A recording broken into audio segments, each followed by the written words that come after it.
안녕하세요. 알기 쉽고 재미있는 경제 이야기 머니라떼입니다.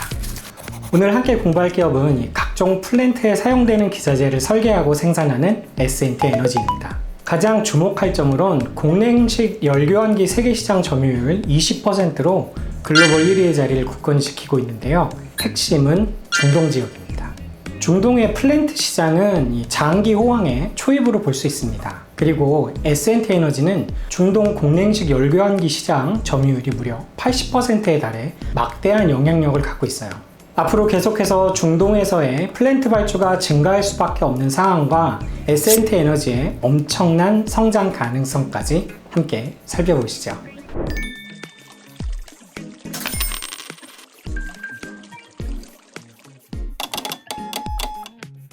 플랜트란 정해진 공정에 따라 제품을 생산하는 시설이나 설비를 뜻하는데요. 일반적으로 생산하는 제품의 종류에 따라 분류합니다.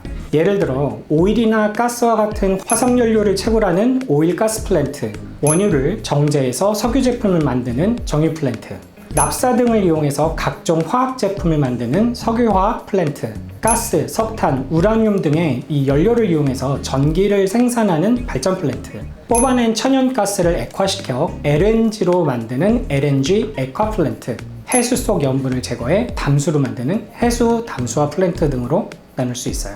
이렇게 플랜트는 자원 관련 투자의 한 단계로 단독 발주가 나오는 경우는 거의 없고, 이 전방 산업의 움직임에 따라 특정 플랜트에 대한 수요가 변하게 됩니다. 완공까지는 4년 정도, 그리고 시운전까지는 7년 정도가 소요되는 장기 건설 사업이에요. 공사 기간이 길기 때문에 이 기술 집약도가 굉장히 높은 사업으로 손꼽힙니다. 플랜트 산업은 한동안 길고 긴 불황기의 늪에 빠져 허우적거렸죠. 미국 시엘가스 혁명은 유가의 하락으로 이어졌고, 저유가 시대가 장기화되자 석유 생산 기업들은 큰 타격을 입었었습니다. 막대한 자본을 투입해 석유 탐사에 성공하더라도 유가의 가격이 낮아 이 채산성이 악화되기에 결국 신규 프로젝트와 투자가 연기되며 자본 지출 축소라는 결과를 낳게 되었어요. 이런 암흑 같은 터널을 지나 코로나가 끝나가는 지금 플랜트 산업에 대한 수요가 폭발적으로 증가하고 있습니다. 포스트 코로나 시대에 이 리오프닝으로 인한 수요 증가로 유가가 크게 올라 막대한 수익을 얻은 중동 산유국들은 전통 화석 연료를 바탕으로 한 오일과 가스, 화학 부문과 함께 이 탄소 중립을 중점으로 한 에너지 전환 프로젝트까지 대규모 플랜트 건설 사업 투자에 박차를 가하고 있습니다. 이에 더해 이 러우 전쟁 발발 후 러시아가 유럽으로 보내는 천연가스 공급을 줄이자 유럽은 미국이나 중동에서 LNG를 수입하기 시작했죠. 여기에 탄소 중립 이슈까지 더해져 이 LNG 프로젝트들이 폭발적으로 증가하기에 이릅니다. 그리고 기나긴 불황의 터널을 이겨내고 살아남은 기업들의 파티가 시작되었는데요. 그중 하나가 바로 S&T 에너지입니다. S&T 에너지의 주력 제품은 오일과 가스, 석유화학 플랜트에 사용되는 쿨러인 공냉식 열교환기와 LNG 복합 화력 발전소에 들어가는 배열 회수 보일러 HRSG 이 두 가지인데요. 2022년 총 매출액 2천억 원 중 공냉식 열교환기는 1,500억 원 75%, HRSG는 400억 원 20%의 비중을 차지하고 있어요. 주력 제품인 공냉식 열교환기는 세계 시장 점유율 20%로 1위의 자리를 지키고 있는데요. 글로벌 경쟁사로는 허드슨과 GEA가 있습니다. 그런데 이 기업들은 이 공냉식 열교환기가 주력 제품은 아니기 때문에 공냉식 열교환기를 전문적으로 생산하는 업체는 S&T 에너지가 유일한 셈이죠. 국내 경쟁사로는 한때 공냉식 열교환기 글로벌 시장 점유율 세계 1위를 달성할 정도의 그런 경쟁력을 갖춘 KH가 있었습니다.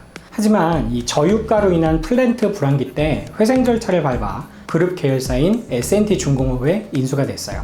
HRSG의 경우 과거 매출 비중은 매우 낮았지만 최근 LNG 복합화력 발전 플랜트의 발주 증가로 인해 매출이 급격히 늘어나고 있습니다.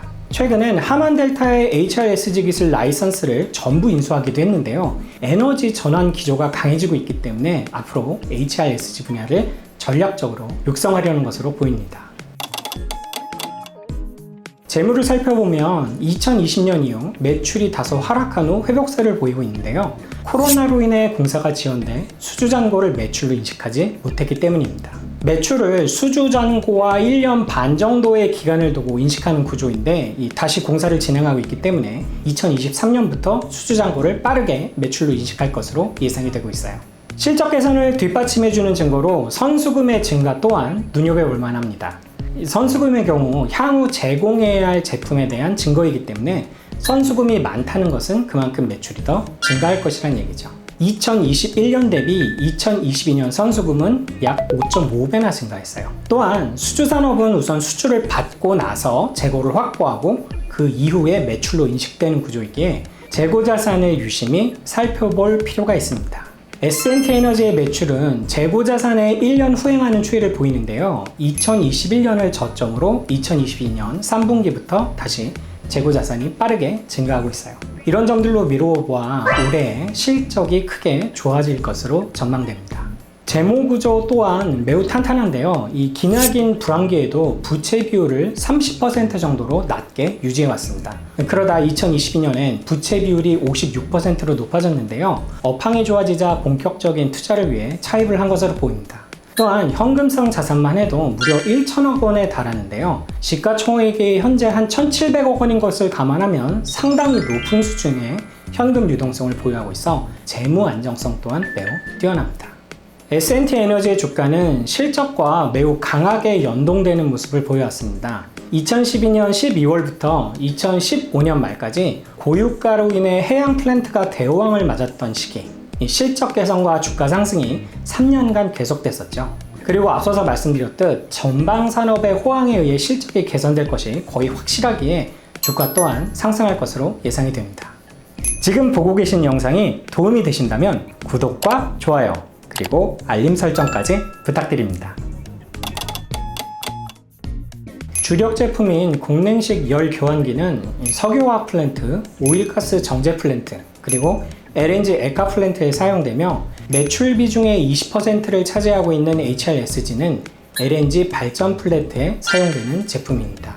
중동 지역에서 대대적인 발주 증가를 앞두고 있죠. 중요한 점은 플랜트 발주 증가가 고유가로 인한 단기적인 현상이 아니라는 점입니다. 지속적으로 이어져 온 에너지 전환과 저유가 기조, 러우 전쟁 여파와 산업 간 타임 레그, 그리고 중동 국가들의 석유화학 산업 구조까지 맞물려서 오늘날 중동의 석유화학 플랜트, 오일가스 정제 플랜트, 그리고 LNG 플랜트의 중장기적 발주 증가를 이끌고 있습니다. 그리고 지금 중장기적으로 증가하는 이 중동 플랜트 발주에 올라타며 양적 매출 성장이 시작될 예정인 것이죠. 단순히 고유가라는 거시경제 상황이 아닌 여러 요인의 역학관계가 맞물려 이 구조적인 성장이 예견된 전방 산업과 이 수혜를 온전히 받아낼 S&T에너지의 현 상황을 함께 살펴보시죠.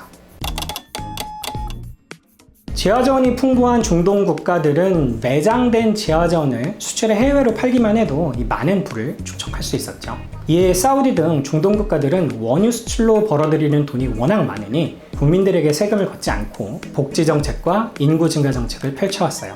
하지만 원유 수출에 의존한 산업 구조는 국제 유가 변동 리스크에 취약했고 급속도로 늘어난 인구는 곧 높은 실업률로 이어졌습니다. 결국 중동 국가들은 산업 구조를 다각화하고 높은 실업률을 낮추기 위해 지하자원 수출을 넘어 기술적으로 가공해 부가가치를 창출하는 석유화학 산업을 육성하기 시작했어요. 자국에서 생산되는 지하자원을 원료로 사용해 원가 경쟁력을 높이고 규모의 경제를 바탕으로 높은 수준의 수직 계열화를 도모해 석유화학 시장에서의 입지를 굳히고자 한 것이죠.